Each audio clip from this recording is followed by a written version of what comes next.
어떤 자파상을 하는 사람이 그 동네에 새로 부임해온 목사님의 설교에 대해서 칭찬을 했습니다.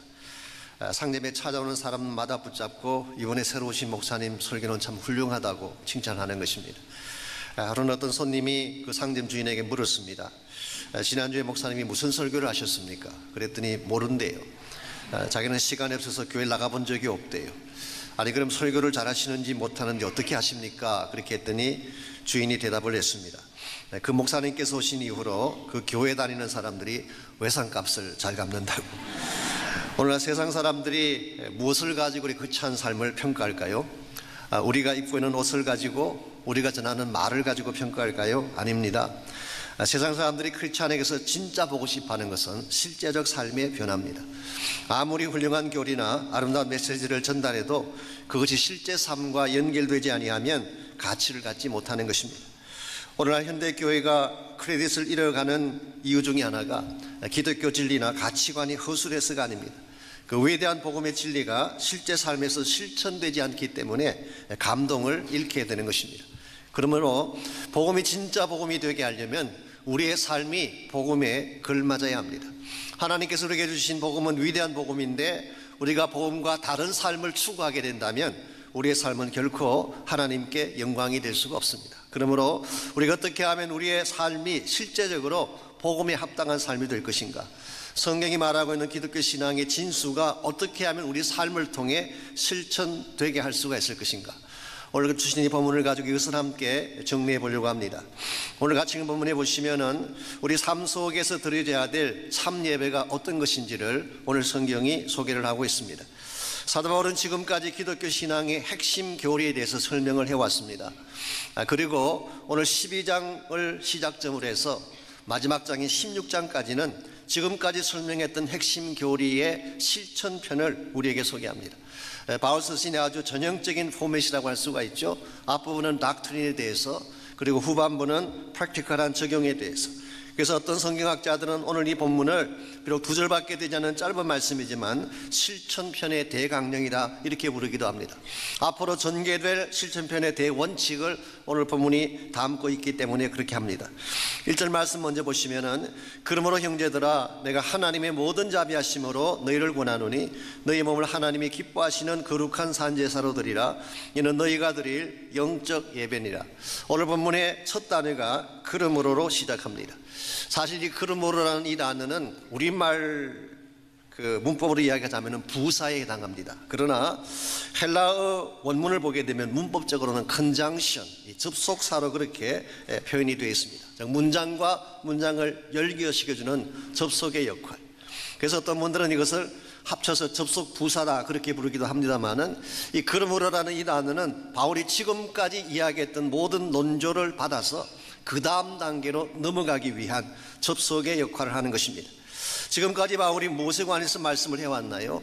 우리가 지난번 로마서를 시작한 이후로 지난주까지 공부했던 것을 간단히 정리해드리면 1장부터 8장까지는 칭의의 복음에 대해서 말씀을 했습니다. 모든 사람은 다 죄인이다. 그리고 죄의 삭은 사망인데 우리 스스로 구원할 능력이 전무하다. 그래서 하나님께서 예수님을 이 땅에 보내셔서 대신 죽게 하심으로 구원의 길, 의의 길을 열어주셨습니다. 이제 누구든지 믿기만 하면 구원받을 수 있고 의롭다 칭함받을 수 있다고 하는 이 복음의 핵심을 사도 바울이 소개했습니다. 그리고 한 걸음 더 나아가서 성령 안에서 성화가 되고 마침내 영화의 영광에 이른다고 하는 놀라운 진리를 말씀해 왔습니다. 그리고 지난주에 함께 다루었던 우리 9장에서 11장까지를 보게 되면 이와 같이 위대한 복음을 어떻게 하면 열방까지 전파하고 열방 백성들에게 다 전감으로써 하나님의 나라를 이룰 것인가, 하나님의 위대한 플랜에 대해서 말씀을 했습니다. 이와 같이 위대한 복음과 위대한 하나님의 진리를 설명한 후에 그 다음에 그러므로 therefore라고 말하고 있습니다. 그러므로 지금까지 이야기했던 이 놀라운 사실을 받는 전환점을 이루는 접속사, 이것이 바로 therefore입니다. 복음이 참으로 위대하다면 하나님의 계획이 그처럼 창대한 것이라고 한다면 그렇다면 이제 우리가 실제적으로 어떻게 그것을 이룰 것인가, 어떻게 이 복음을 실천할 것인가, 이것을 잘 말씀해 주는 단어가 영어로 therefore, 그러므로라고 하는 단어인 것입니다.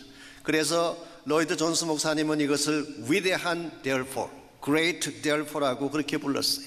왜냐하니까 교리와 실천의 삶을 연결시켜주는 커넥션이 되기 때문에, 복음과 그 복음의 삶을 연결시켜주는 연결고리가 되기 때문에, 여러분 아무리 위대한 진리라고 할지라도 그것이 삶 가운데 연결되지 아니하면 그 가치가 살지 않는 것입니다. 우리가 예수님을 영접하고 믿음을 가지긴 했습니다마는 우리가 받았던 이 복음이 실제 나의 삶 가운데 연결되어져서 실천되지 아니하면 그 복음의 진정한 가치, 진정한 능력은 밝혀질 수가 없는 것입니다. 오늘 많은 그리스도인들이 신앙을 마치 따로 국밥처럼 입술의 고백 따로, 삶의 내용 따로, 교리적인 지식 따로, 삶의 실천 따로, 이와 같이 따로 국밥처럼 이렇게 이중적으로 분리된 가운데 생활을 하기 때문에 열매를 맺지 못하는 것입니다. 오늘 하나님께서 기뻐하는 삶은 신앙과 삶이 함께 가는, 복음과 복음의 실천이 함께 가는 이와 같은 삶을 이룰 때에 하나님께도 영광이 되고 우리 삶 속에도 남겨질 열매가 충만하게 됩니다. 어떻게 할 때 우리의 신앙과 삶이 연결된, 그리고 실제적 실천을 통해 하나님께 영광을 돌릴 수가 있을까요? 오늘 같이 봉독한 본문에 보시면은 우리가 실제 삶을 통해서 하나님께 영광을 돌리는 데 꼭 필요한 세 가지 요소를 우리에게 소개하고 있습니다. 제일 첫 번째가 바른 드림입니다. 우리가 삶을 통해 하나님을 영화롭게 하려면은 생활 속에서 예배를 바르게 드려야 된다, 그런 뜻입니다. 1절 말씀 다시 보겠습니다. 그러므로 형제들아, 내가 하나님의 모든 자비하심으로 너희를 권하노니 너희 몸을 하나님이 기뻐하시는 거룩한 사형제사로 드리라고 했습니다. 여기서 사도 바울은 너희 몸을 드려라, 이 몸이라고 하는 것은 우리의 바디, 이 피지컬한 바디를 의미할 수도 있지만 그것만 뜻하는 것은 아닙니다. 우리의 전 인격을 포함한 우리의 whole being을 몸이라고 표현했습니다. 그래서 사도 바울은 참된 예배는 뭐냐? 너의 삶 전체를, 너의 자신 전부를 산제물로 하나님께 올려드리는 것이다. 여기 산제물이라고 표현한 것은 신약시대이기 때문에 가능한 표현입니다. 이 구약시대에 드려지는 제물은 다 죽여서 올렸죠. 짐승을 잡아서 죽여서 제단 위에 올리는 것이 구약 성경에 나타나 있는 제사, sacrifice였습니다. 그런데 오늘 본문에 등장하는 제물은 living sacrifice, 살아있는 제물을 드리라고 합니다. 여러분과 저의 삶은 하나님께 산채로 드려지는 제물이 되어야 한다. 제가 조금 더 신학적인 설명을 드리자면요, 실제로 예수님께서 이 땅에 오셔서 십자가를 지심으로 구약이 요구하는 죽어서 드리는 제사는 다 완성해 주셨어요. 예수님이 죽어주심으로, 예수님께서 피 흘려주심으로, 예수님이 죽음을 통하여 sacrifice가 되심으로 하나님께서 받으시기를 원하셨던 제사의 모든 requirement를 이루어 주셨어요. 그리고 주님께서 다시 사셔서 우리 안에 살아계심으로 이제 여러분과 저는 죽은 제물이 아니라 살아계신 부활의 주님이 함께하는 living sacrifice가 된 것입니다. 이제 우리가 살아가는 삶 자체가, 내 안에 부활하신 예수님을 모시고 살아가는 삶 자체가 하나님께 예배처럼 올려드려질 때, 그것을 오늘 성경은 영적인 예배다, 그렇게 부르고 있습니다. 우리말 번역에서 영적이라고 번역을 했지만 실제 원어는 reasonable, 합당한 예배다. NIV 성경은 true and proper worship, 진실되고 바른 예배다, 그렇게 설명을 했습니다. 일반적으로 예배라고 하면은 주일에 한 번 와서 그저 1시간 남짓 드리는 것을 예배라고 생각을 하죠. 오늘 여러분께서 그 예배에 참석하기 위해서 여기 오신 것입니다. 이것도 물론 중요한 예배이고 소중한 예배이죠. 그러나 오늘 성경은 우리 예배를 좀 익스텐드하고 있어요. 주일날 교회에서 드리는 것만 예배가 아니라 실제 삶의 현장에서 드리는 것이 예배다. 직장에서, 가정에서, 일터에서 내 삶의 전체를 통해서 하나님을 영광스럽게 하는 것이 예배다, 그렇게 설명하고 있습니다. 여러분과 제가 이 본문이 말하는 예배를 바로 드릴 수 있을 때에 여러분의 삶 자체가 하나님의 영광을 드러내게 되고 여러분의 삶의 자취 자체가 하나님을 높이는 자취가 되는 것입니다. 예배라고 하는 것은 본질적으로 드리는 것입니다. 예배는 받으러 오는 시간이 아니라 드리기 위해 오는 시간. 많은 분들이 예배를 올 때에 무엇인가를 받으려고 오죠. 은혜를 받으려고 오고 축복을 받으려고 오고 나의 필요한 것들을 받으려고 오는 그런 경우를 보게 되죠. 아마 여러분 가운데도 그런 분들이 계실지 모르겠습니다만은, 그러나 성경이 말하는 예배의 본질은 받는 것이 아니라 드리는 것입니다. 드리게 되면 하나님께서 나의 원하는 것을 채워주시는 거예요. 우리는 많은 경우 이것을 거꾸로 합니다. 받으려고 와서 받지 못하면 불평하고 하나님에 대해서 원망하고 돌아가는, 이건 바른 예배가 아니에요.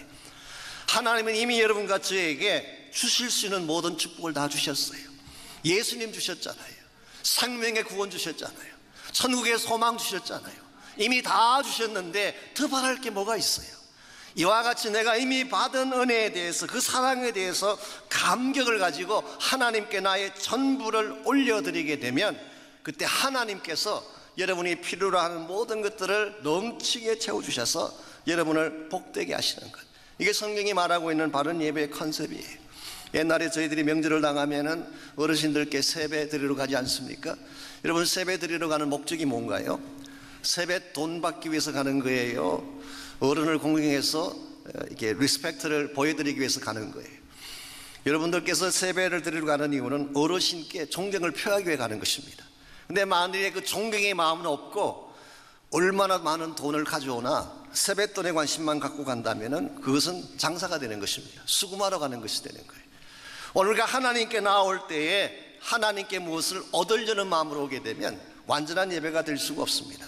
나의 것을 드리려고 할 때, 나의 인격과 나의 언어와 나의 삶과 나의 전부를 하나님께 드리기를 소원할 때, 그때 하나님이 기뻐 받으시는 합당한 예배가 되고 여러분의 삶도 바르게 세워지게 되는 것입니다. 미국의 인디안 선교사를 보게 되면 데이비드 브레이너드라고 하는 유명한 선교사님이 계셨어요.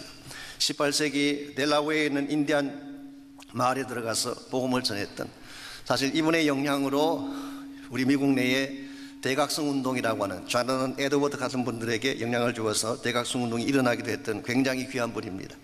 이분이 한 마을에 들어가서 복음을 전했을 때에 그 마을의 인디안 추장이 예수님을 영접을 했어요. 너무나 감격한 추장이 하나님께 뭘 드리고 싶었습니다. 그래서 그가 가장 아끼던 활을 가지고 나와서 하나님께 드리겠다 그랬을 때 선교사님이 하나님은 당신의 활을 원치 않습니다 그랬어요. 그러자 추장이 들어가더니 이번에는 추장의 깃털 달린 모자, 이것은 추장의 영광을 상징하는 굉장히 소중한 것입니다. 깃털 달린 모자를 하나님께 드리겠다고 그랬더니 역시 선교사가 하나님은 깃털 모자를 원치 않습니다. 한참을 고민하는 그 추장이 이번에는 들어가더니 본인이 정말 아끼고 아끼는 흰 말을 끌고 나왔어요. 이걸 하나님께 드리겠다 그랬더니 선교사가 하나님은 당신의 흰 말을 원하는 것이 아닙니다. 이 말을 들은 추장이 탄식하면서 말합니다. 아니, 하나님께서는 저의 활도 원치 아니하시고 깃털 모자도 원하지 않고 저의 흰 말도 원치 않는다면 제가 드릴 게 뭐가 있겠습니까? 제 몸뚱아리 하나 외에는 드릴 것이 없습니다. 그때 선교사가 말을 합니다. 바로 그것입니다. 하나님이 원하는 것은 바로 당신 자신입니다. 당신 자신을 하나님께 드린다면 이것보다 더 영광되고 아름다운 예물이 없을 것입니다. 오늘 하나님 여러분과 저에게서 기대하는 것도 동일한 것입니다. 내가 손에 들고 있는 무엇을 원하는 것이 아니라, 내가 손에 들고 있는 물질이나 나의 어떤 것을 소유를 원하시는 것이 아니라 여러분 자신을 원하세요. 여러분 자신이 하나님께 드려진 바 되고 여러분의 모든 삶 자체가 하나님께 드려진 예배의 삶이 될 때 여러분은 하나님의 큰 영광을 드러낼 수가 있고 하나님이 기뻐하시는 삶의 열매를 맺을 수가 있습니다. 이런 면에서 우리가 진실로 우리 삶 가운데서 하나님을 영화롭게 하려면은 바른 드림이 필요합니다. 두 번째로 바른 변화가 있어야 됩니다. 바른 변화가. 2절 말씀 계속 보시게 되면 너희는 이 세대를 본받지 말고 오직 마음을 새롭게 함으로 변화를 받아 그랬어요. 여기서 사도 바울이 말하는 변화라고 하는 것은 외적인 변화를 말하는 것이 아닙니다. 혹은 지식적인 차원의 변화를 말하는 것도 아닙니다. 여기에 사용된 변화라는 이 단어가 메타모르포세라고 하는 좀 어려운 단어죠. 이 몰페라는 이 단어가 헬라말로 에센스, 본질이라는 뜻입니다. 그래서 우리의 본질 자체가 변화되어지는 것. 그래서 영어 성경을 보게 되면 transformed라고 번역을 했어요.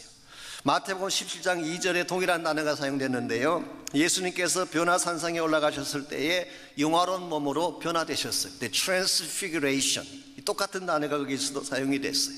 그래서 오늘 말씀 속에서 사도 바울이 말하는 이 변화는 우리가 흔히 말하는 informed, 지식적인 차원에서 깨닫는 것을 말하는 것이 아니라 transformed, 우리의 본질 자체가 바뀌어지는 것을 말하는 것입니다. 흔히 교회 안에서 성경 공부를 하든지 제자 훈련을 하게 되면, 물론 항상 그런 것은 아니지만 가끔 보게 되면 인포메이션을 주는 것으로 끝나는 경우가 참 많이 있어요. 내가 과거에 알지 못했던 새로운 지식을 깨닫게 되는 차원, 하나님에 관해서 몰랐던 것을 알게 되는 것, 성경에 대해서 몰랐던 것을 알게 되는 것, 사랑에 대해서, 구원에 대해서, 진리에 대해서 몰랐던 것을 알게 되는 것, 참 귀하긴 하죠. 그러나 여러분, 인폼드 되는 것만으로 참된 변화는 일어나지 않습니다. 그래서 제자훈련을 5년, 10년 해도 똑같은 이유가 인폼드 될 뿐이지 트랜스폼 되지 않았기 때문에, 지식적인 차원에서 우리가 깨닫는 것, 아는 것만으로 변화라고 말할 수 없습니다. 참된 변화는 우리의 내면 전체가, 나의 전 인격이, 나의 에센스 자체가 새로운 차원으로 바뀌어지는 것, 이 트랜스포메이션이 되는 것이 오늘 성경이 말하고 있는 참된 변화의 내용입니다. 이와 같은 변화는 그냥 이루어지지 않습니다. 이와 같은 변화를 이루려면 오늘 본문에 의하면 두 가지 액션이 필요해요. 첫 번째 액션이 이 세대를 본받지 않아야 됩니다. 이 세대를 본받지 않아야지 참된 변화로 나아갈 수가 있어요. 이 세대는 어그러진 세대입니다. 삐뚤고 깨어진 세대가 우리가 살아가고 있는 이 세대입니다. 이 세대의 가치관은 훼손된 가치관이에요. 이 세대가 추구하는 라이프스타일은 훼손된 라이프스타일. 그러므로 여러분과 제가 크리스찬이라고 말을 하면서 이 세대를 따라가게 되면 여러분은 성경이 말하는 참된 변화의 자리로 나갈 수가 없는 것입니다. 그래서 윌리엄 바클레이는 오늘 본문을 재미있게 번역을 했어요. Don't be like chameleon. 이 카멜레온이라고 하는 것은 이 환경 따라서 색깔이 변하는 그 동물을 말하는 것이죠. 그래서 카멜레온처럼 되지 말아라, 그렇게 번역을 했었어요. 환경 따라서 컬러가 바뀌는, 그래서 교회 오게 되면 거룩한 컬러를 입었다가 또 세상 나가게 되면 또 다른 컬러를 입는, 그래서 이 사람의 컬러가 사람 만날 때마다 환경 따라 다 바뀌어지게 되니까 이 사람의 정체가 뭔지를 알 수가 없어. 이와 같은 삶은 참된 변화를 추구할 수 없는 삶. 그래서 세상의 패션이나 세상의 스타일이나 세상의 가치관을 본받지 않는 것, 이것이 우리가 변화를 추구하는 첫 단계라고 말한다면, 두 번째 단계, 보다 더 적극적인 단계는 마음을 새롭게 하는 것입니다. 내 마음의 근본이 새로운 마음으로 바뀌어지게 되는 것. 사실은 우리가 외형을 바꾼다고 해서 변화가 일어나는 것이 아니라 내 마음의 근본 틀을 바꿔야지 변화가 일어나는 것입니다. 흔히 가정에 문제가 생기든지 위기가 찾아왔을 때에 이 근본 마음을 변화시키지 아니하고 외적인 것을 자꾸 바꾸려고 하는 케이스가 있어요. 예를 들어서 부부관계에 위기가 생겼는데 가구의 위치를 좀 바꾼다고 문제가 해결되겠어요? 거실을 새 페인트 색깔로 칠한다고 해서 가정의 문제가 해결되겠어요? 내 마음속에는 근본 틀이 바뀌지 아니하면 또 튀어나오는 것입니다. 이런 면에서 우리 마음속에 무엇이 들었는가를 정확하게 알고 그것을 깨뜨리고 하나님이 기뻐하는 변화의 차원으로 나가야 됩니다. YM의 사역자 중에 한 분이었던 브루스 탐슨 박사에 의하면 우리 마음속에는 오랜 기간 동안 쌓아 올렸던 벽돌들이 있대요. 벽돌들. 어떤 사람에게는 불신의 벽돌도 있고, 어떤 사람의 마음속에는 상처의 벽돌도 있고, 거짓의 벽돌, 욕망의 벽돌, 위장의 벽돌, 우리 마음을 막고 있는 벽돌들이 있어요. 이 벽돌들이 내 마음을 가로막고 있기 때문에 하나님이 보이지 않아요. 진짜가 보이지 않아요. 그래서 성경 말씀을 들으면 그 당시는 아는 것 같은데 그 벽돌이 남아있기 때문에 또다시 옛생활로 돌아가고 옛생활로 돌아가는, 그러므로 내 마음의 벽돌을 깨뜨려야 돼요. 이 근본 벽돌을 깨뜨려야 돼요. 우리의 힘만으로는 깨어지지 않습니다. 그러나 하나님의 말씀을 받고 성령의 만지심을 받게 되면 이 마음의 벽돌이 깨어질 수가 있어요. 성경은 기록하기를 내 마음의 stronghold, 견고한 진을 깨뜨리는 파워가 말씀 속에 있다고 말씀하셨어요. 하나님의 말씀은 내 마음의 견고한 진을 깨뜨리는 힘이에요. 성령께서 기름 부으시고 성령의 강력한 능력의 역사와 함께 하나님의 말씀이 일하기 시작하면 지난 수십 년 동안 내 마음을 가로막았던 벽돌들이 깨어지게 되고, 이 벽돌들이 깨어질 때 변화가 시작되는 것입니다. 오늘 여러분의 마음속에도 여러분은 인정하고 싶지 않겠지만 여러 가지 많은 벽돌들을 갖고 계세요. 이것이 시마다 때마다 하나님의 은혜를 가로막고 변화를 가로막는, 여러분이 이 벽돌을 인식하고 깨뜨려야지 한 단계 한 단계 참된 트랜스포메이션을 향해 나갈 수가 있는 것입니다. 일반적으로 변화에 대해서 이야기를 하면 다른 사람의 변화를 늘 생각하세요. 교회에 변화가 일어나야 된다 그러면 박 집사가 변해야 된다. 가정에 변화가 일어나야 된다 그러면 남편이 변해야 된다, 아내가 변해야 된다. 근데 실제로는 누가 변해야지 변화가 일어나는지 아십니까? 내가 변해야 됩니다. 내가 변하면 세상이 변하는 거예요. 내가 바로 되면 가정이 바로 되는 것입니다. 나는 변하지 아니하고 나는 항상 그대로 가지고 있으면서 다른 사람의 변화를 강요하기 때문에 문제가 생기고 어려움이 찾아오는 것입니다. 제가 지난 주일 저녁에 어느 성도님 가정을 방문하고 오래전에 함께 신앙생활했던 분들을 만나서 교제할 그런 기회가 있었습니다. 그 중에 한 분이 그 한국 교회에 요즘 아시는 대로 여러 가지 많은 문제들이 있잖아요. 그 문제들에 대한 이야기를 끄집어내셨어요. 그 예전 같지가 않다, 뭐 교회가 어렵다, 또 누가 무슨 문제가 있다 쭉 이야기를 쭉 하시니까 듣고 계시던 다른 한 분이 이런 말씀하셨어요. 우리 다른 사람 이야기 그만하고 내가 지난 한 달 동안 얼마나 변화했나 이것 한번 살펴봤으면 좋겠다고. 다른 사람들의 변화에 대한 것은 그분들에게 맡기고 내가 하나님 안에서 지난 한 달 동안 어떻게 변화했나 이걸 우리가 체크하는 것이 더 중요하지 않는가. 참 저에게는 굉장히 감동이 됐어요. 그 말 자체. 여러분들 내 마음속에 시간이 지나면서 변화가 일어나게 되면 내가 변하면 다른 것은 자연히 변하는 것입니다. 이런 면에서 오늘 여러분과 제가 내 마음속에 혹시라도 아직도 깨뜨리지 못한 옛자아가 남아있든지 옛날 내가 가슴속에 품고 있던 어떤 아픔이나 정오심이나 명예욕이나 혹은 야망 같은 것이 남아있다면 이걸 하나님 말씀 앞에 내어놓고 성령 앞에 내어놓고 깨뜨리는 결단을 하시길 바랍니다. 이와 같이 나의 속심령이 바뀌어지게 되면 그때 비로소 변화를 경험하게 되는 것입니다. 오늘 하나님은 여러분과 저의 삶이 언제나 동일하게 어제나 오늘이나 똑같이 변함없이 있기를 원치 않습니다. 우리는 시간이 흐르면서 차츰차츰 한꺼번에 되지는 않지만 차츰차츰 예수님을 닮아가는 변화를 경험해야 됩니다. 우리의 삶에 변화가 있을 때에 하나님은 우리를 통해 영광 받으시게 되고 참된 크리스찬 삶의 열매가 가능한 것입니다. 이와 같이 우리가 삶을 통해서 하나님 앞에 영광을 돌리려면 1차적으로는 바른 드림, 바른 예배 드림이 필요하고 두 번째는 바른 변화가 필요하지만 또 한 가지가 더 있습니다. 바른 분별을 가져야지 우리가 참 하나님의 영광을 위해 살아갈 수가 있습니다. 바른 분별력. 오늘 2절 하반부를 보시면은 우리가 변화를 받은 후에 그 다음에 무엇을 해야 될 것인지에 대한 말씀이 나와 있습니다. 마음을 새롭게 함으로 변화를 받아 하나님의 선하시고 기뻐하시고 온전하신 뜻이 무엇인지 분별하도록 하라 그랬어요. 여기서 분별한다는 말의 뜻은 이 도키마조라는 이 단어는 테스트하라, 확인하라, 그리고 컨펌하고 분별하라 그런 뜻입니다. 오늘 우리의 관심자 중에 하나는 하나님의 뜻을 분별하는 것입니다. 하나님이 어디에 뜻을 가지고 계시는지, 하나님의 마음의 방향이 어디를 향하는지 이걸 여러분께서 바로 분별을 해야지 여러분 삶의 디렉션이 바르게 되는 것입니다. 여러분 하나님의 뜻을 분별하며 살고 계시나요?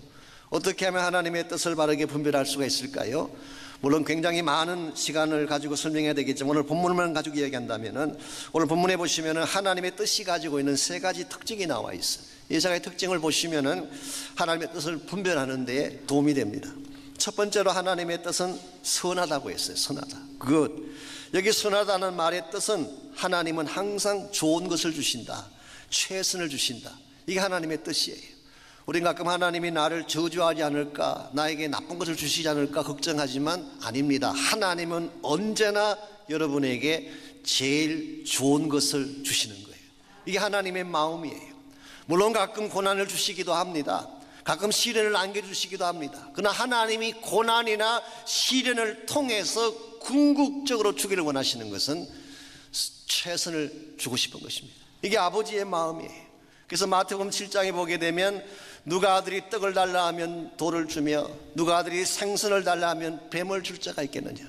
세상의 악한 아버지라도 자식에게는 좋은 것으로 주려고 하거늘 하물며 하늘에 계신 아버지께서 구하는 자에게 뭐라고 했어요? 좋은 것으로 주시지 않겠느냐. 이게 하나님의 뜻이에요.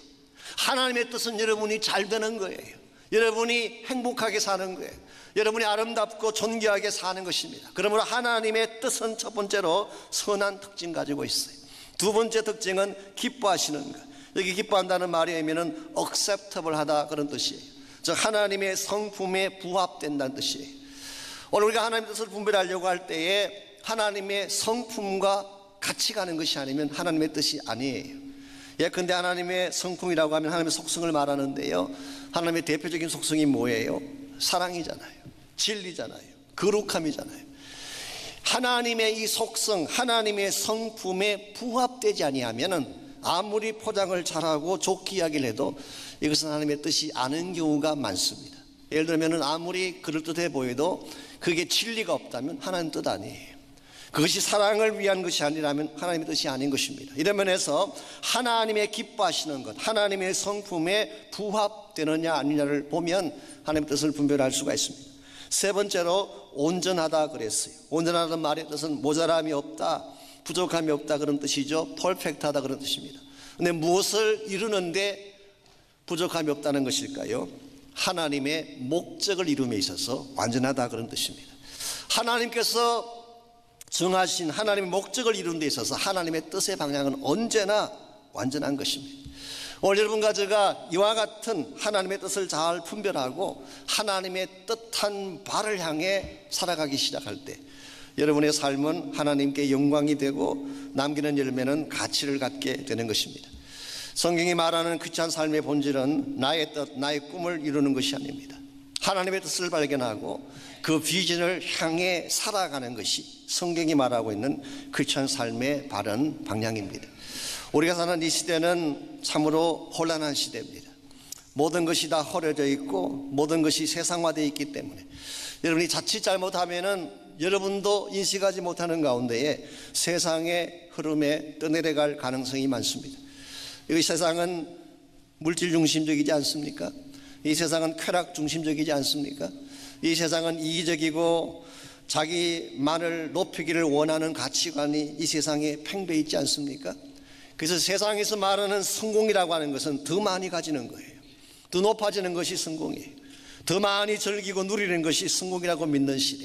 이와 같은 시대를 사는 여러분과 제가 그냥 아무 생각 없이 세상 따라가게 되면 여러분은 열심히 산 것처럼 보이지만 시간이 다 지난 후에 돌이켜보면 엉뚱한 곳에서 시간을 낭비한 것입니다. 그러므로 하나님의 뜻을 분별하는 것, 하나님이 지금 어디에서 무엇을 하고 계신지를 정확하게 알고 하나님이 계신 그곳이 내 삶의 현장이 되고 내 사역의 현장이 되게 하는 것, 이건 굉장히 중요한 것입니다.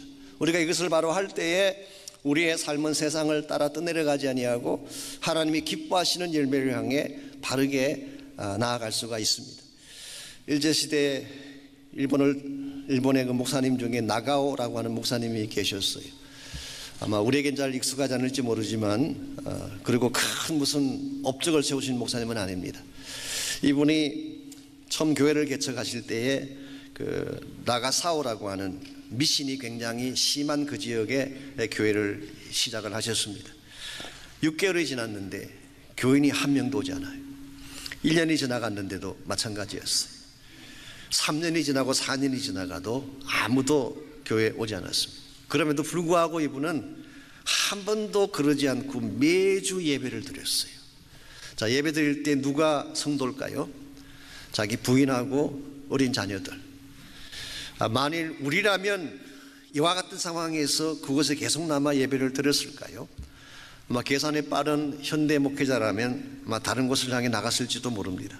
그런데 이분은 그냥 하나님께 부름받은 그곳에서 하루도 빠지지 않고 매주마다 이와 같이 예배를 드렸는데 5년째 되던 해에 한 청년이 찾아왔어요.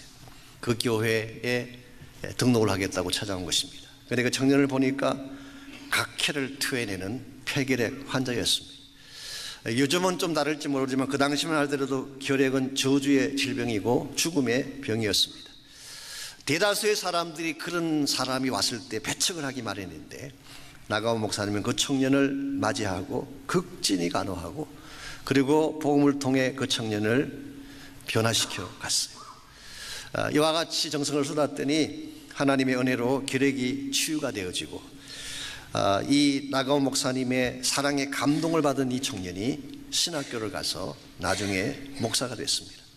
그리고 그 나가오 목사님과 같이 생활하면서 그가 뼈저리도록 들은 말씀이 하나 있는데, 그것은 바로 사랑은 말이 아니라 실천이다. 하나님은 참된 사랑을 실천하는 곳에 하나님의 뜻이 있다.